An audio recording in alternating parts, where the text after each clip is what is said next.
All right, next we're going to talk about classifying living things. How do we break that down?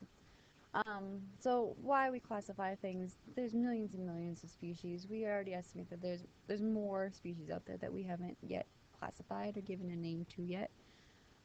There are over 75% of the species belong to the phylum Arthropod.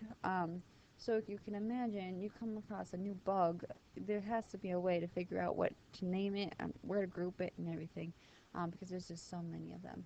And then it helps us to give things a name that is accepted worldwide.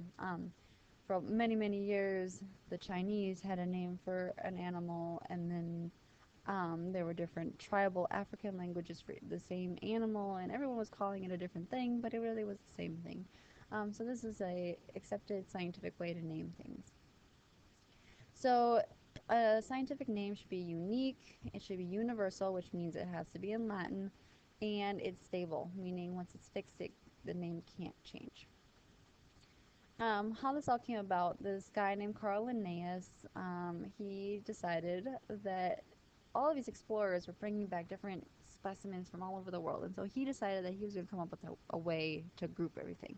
So he came up with that kingdom, phylum, class, order, family, genus, species, the taxon groups.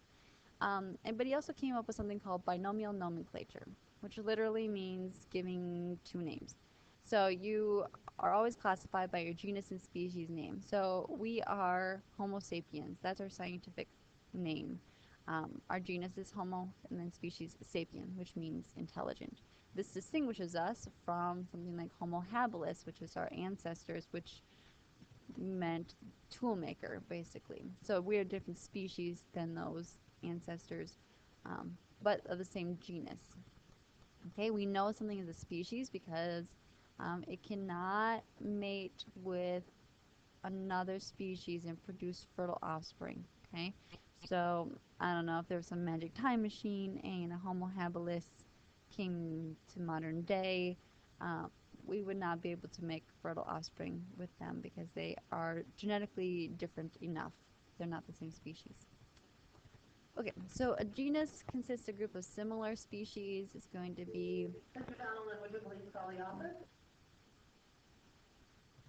the genus name is going to be capitalized and usually a noun, and then the species name is going to be an adjective or descriptor word.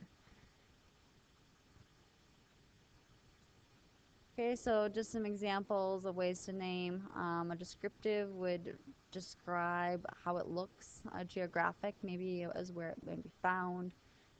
Commemorative, people have named them after themselves, just turn it into Latin, which is highly discouraged because I have no idea what Haworthia smithii is, because it's not descriptive at all.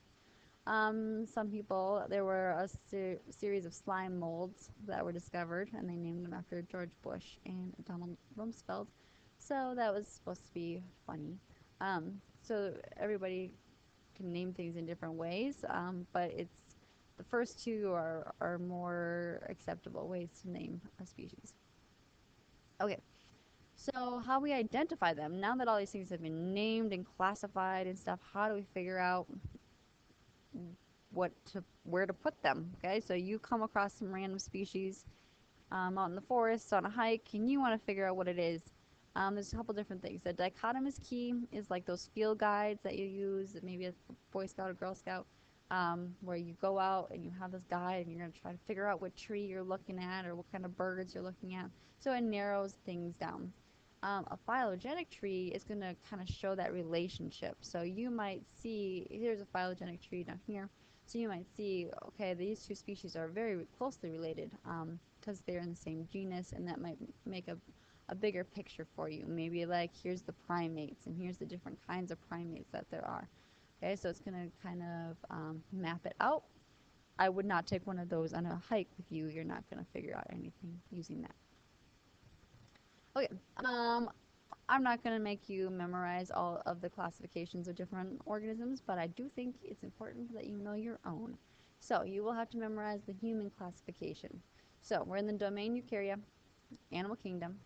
We're in the phylum Chordata, which means our spinal cord is actually protected by a vertebrae. We're in the mammal class, which basically means we produce milk. Mammalia, mammary glands. So anything that can produce milk for their young is a mammal. Primate has to do with the fact that we're pretty hairy in general. We have 5 digits and we can actually touch each of our digits to each other. Hominid is just a standing upright primate, basically, and then Homo sapien. Sapien meaning we are super smart. All right, and that is it.